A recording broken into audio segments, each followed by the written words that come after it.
Hey there everybody, welcome back for another one of my videos in this series where I'm showing you a whole bunch of techniques that are great for beginners and advanced acrylic pourers or fluid artists.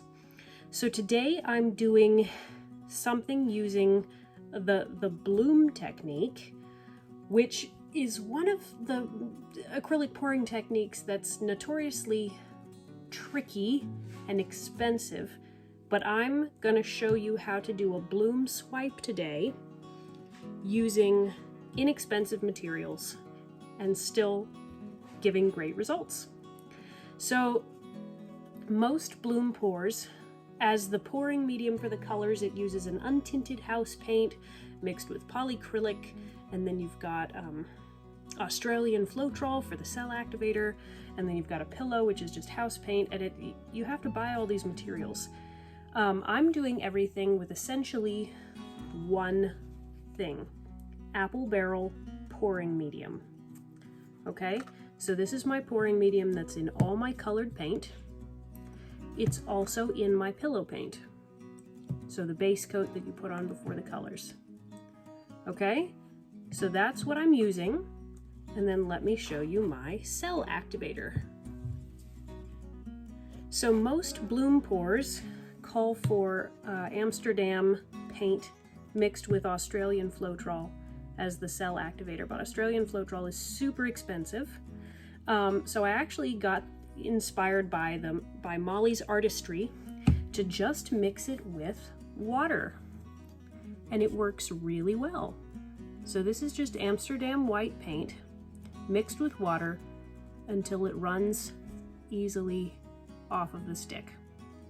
And that is going to provide the same beautiful lacing that you get with a regular bloom pour, bloom swipe painting. All right, you ready to start?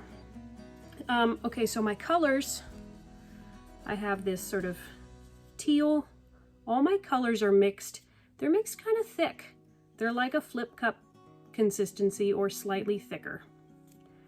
My pillow is it's Sargent white acrylic paint, and it's also mixed with the apple barrel pouring medium, but I mixed it much thicker because you want your pillow to be thicker than your colors, and you want your Cell Activator to be thinner than your colors.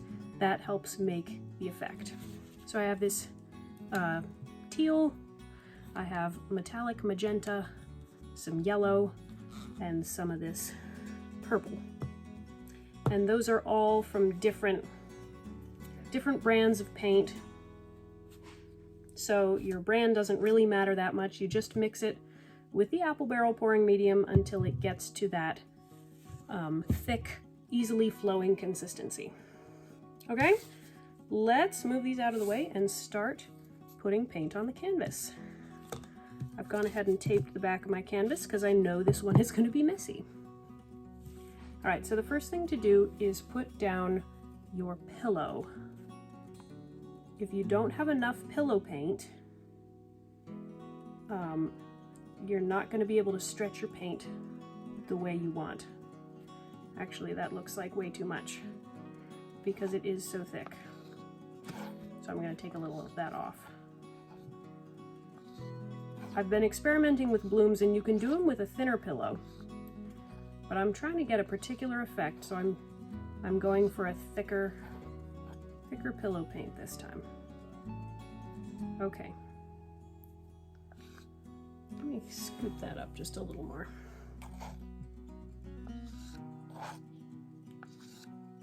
Because I don't want a gigantic layer of paint on the canvas, but you want to have plenty.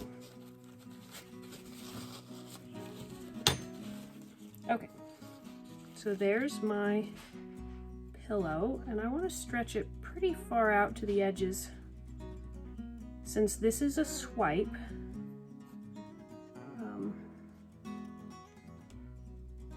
yeah, I'm not going to be spinning this one. I'm going to be tilting it to stretch it over the corners. Okay, so as you can see, the base paint is quite thick. I'm going to torch it really quick just to get up unwanted air bubbles. And now I'm going to start putting on my colors. So my colors here, they could have the tendency to clash with each other if they mix too much. So I'm going to layer the pink and purple together and the yellow and green together. And I'm going to alternate. So I'm going to start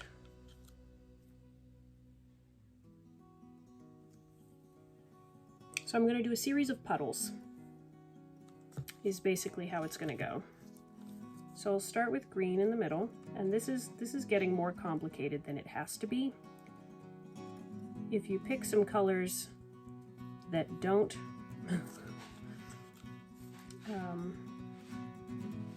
clash with each other when they blend, like some nice blues and greens, you can just stack them right on top of each other. But I'm trying to do something fun here and make kind of an alternating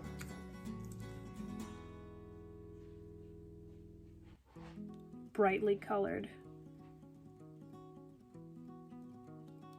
thing.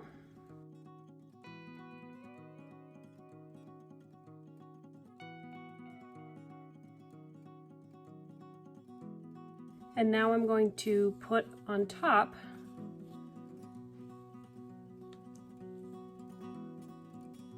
some of the corresponding color. So on top of each green layer, I'm going to put some yellow, in a smaller amount though.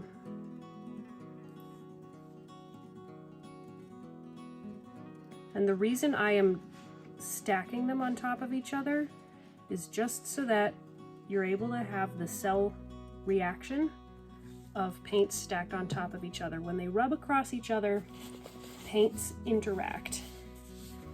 So I'm trying to get as many of those interactions as I can. And so I'm putting the green on top of the yellow, just like I put the yellow on the green.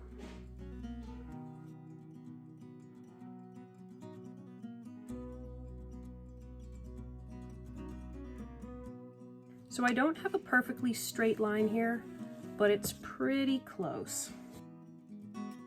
So now I'm going to take my Cell Activator, that Amsterdam with water, and I'm just going to lay down a thin stripe across the middle here. Whoops.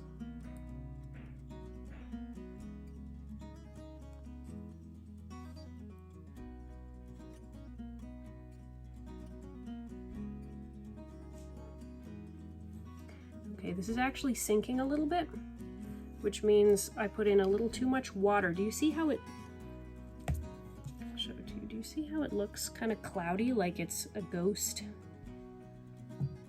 That's because there's a little too much water in it. So I'm going to add just a tiny bit of more paint.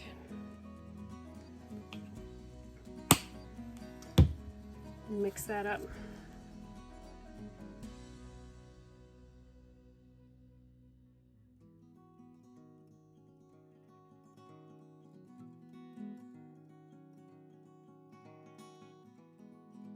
Does not appear to be sinking in the same way, so that's good. It is still thin, somewhat thinner than the other colors, but it's not having that same ghost effect.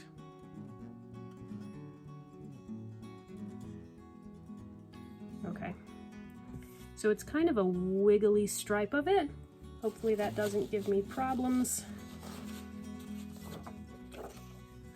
Yeah, because I have this flat swipe tool. Well, maybe I'll just have to swipe it with something smaller.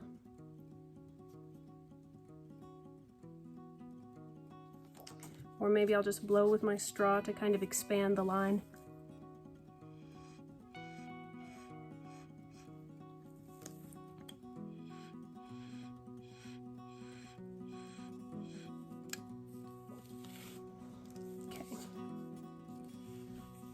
Pour on a little more of this, just so I've got a thicker line of it to pull. Okay, here we go. Now, while I have a a thicker line that I can grab, I'm gonna carefully touch that Cell Activator with my swipe tool and then just very gently pull it across the top.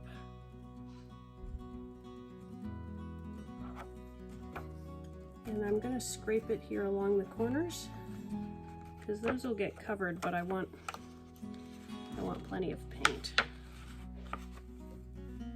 Wow, look at the lacing on that. That's incredible.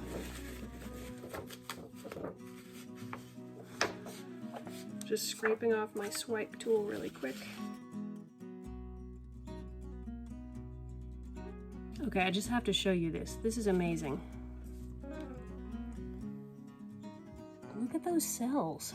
Those are just from the Amsterdam paint and water reacting with the apple barrel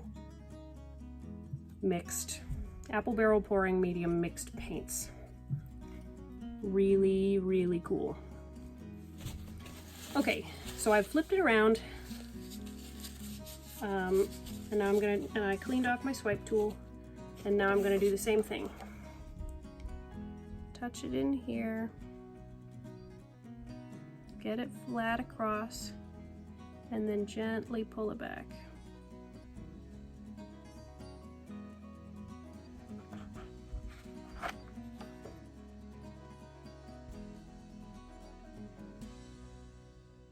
This is looking insane. It's so good. Okay, so before I stretch it out, I'm gonna take a straw, and all these areas that's got lots of white, I'm just gonna kind of blow in them and try to open up some more cells.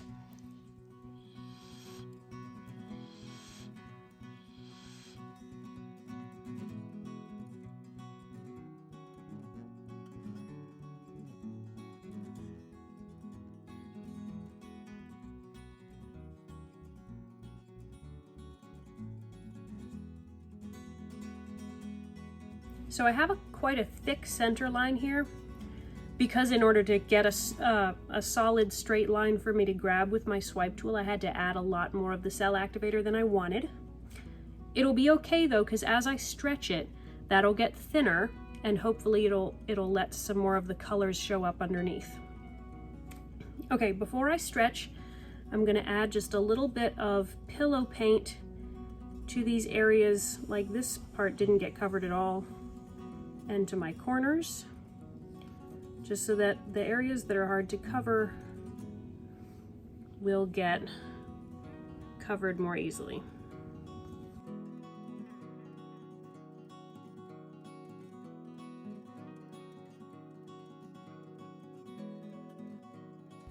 Okay, so first I'm just gonna sort of get the paint moving, and I'm gonna walk it. So I'm going to move it just carefully side to side, trying to get it all moving as one unit. I have one section that's kind of stretched out weird, but it'll be okay.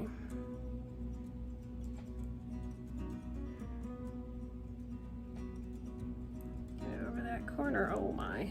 So I've lost a bunch. Bring the paint back. Cover that second corner.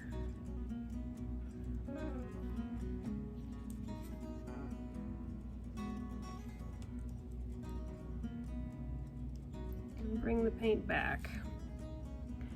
Okay, so I don't know if I just didn't have enough paint stretching to those corners, but I've lost a lot of that side, which is a shame because it was so pretty. I still have a very cool design in here. I'm gonna have to stretch it back this way to get it all to cover. So before I do that, I'm gonna blow a little bit more into this white section, see if I can bring up some cells.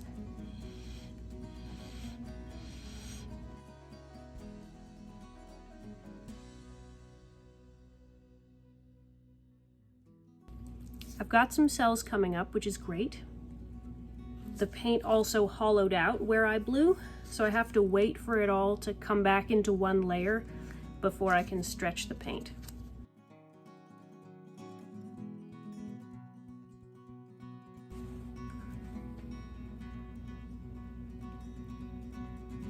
Let's just try to carefully get the paint moving.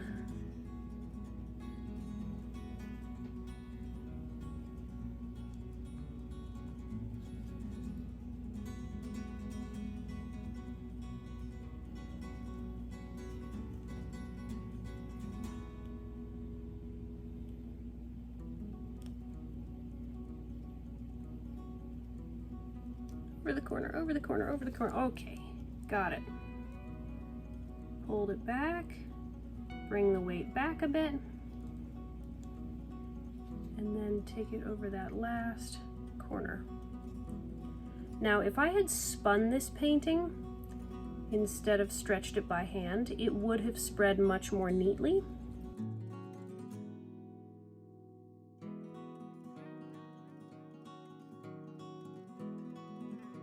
Okay, so let's look at what we have. We have a beautiful half down here. You can't see. Beautiful half here. This half up here got pretty stretched out. So I'm just going to move the canvas around a bit and see what I can tip off, what I can save to make this look as good as it can.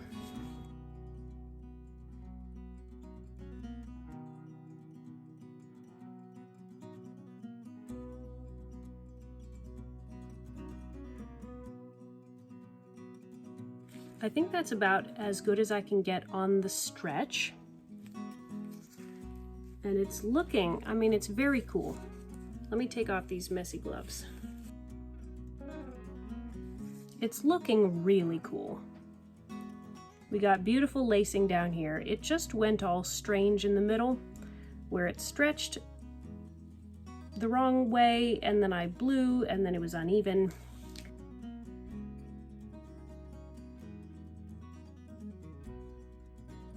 So if you've got areas that you don't love, especially along the center line, but really anywhere, one of the great ways to salvage that is by swirling or wrecking it, where you take a stick and you make a design in the paint so that it looks intentional instead of like a mistake.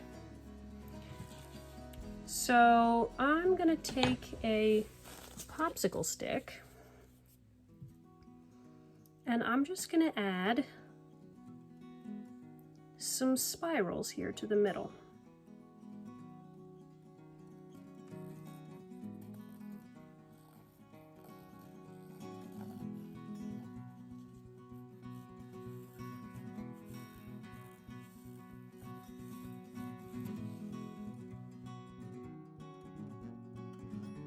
I'm waiting for the paint to settle because my popsicle stick kind of scraped up paint differently than I wanted.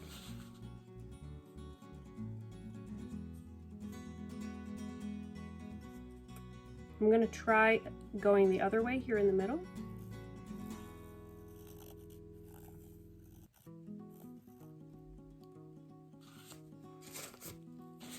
Okay, I think I like the big spiral better than the little ones. So I'm going to go over those little ones.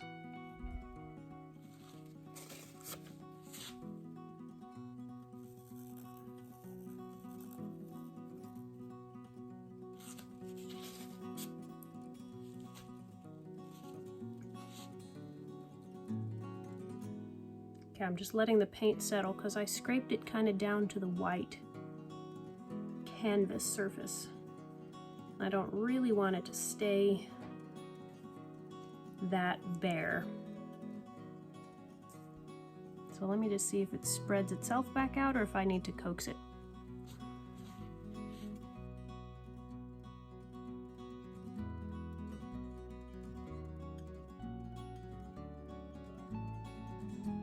I've got the bare spots in the canvas covered.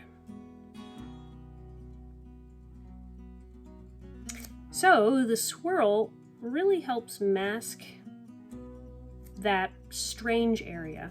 So you've got beautiful lacing here, you've got beautiful lacing here, and you just have some pretty swirls there in the middle. I think my first bleep bleep bleep bleep all across, that was a mistake. Sometimes it's hard to tell what you're doing as you're doing it.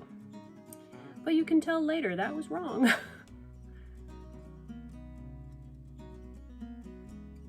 But I like those spirals. I love the fun, funky colors in this painting. And I hope it inspires you to see what you can accomplish using really inexpensive painting materials. Let me give you a close-up. Okay, here it is. I don't know if this is how it's going to be oriented or if I'm gonna, rotate it one way or the other.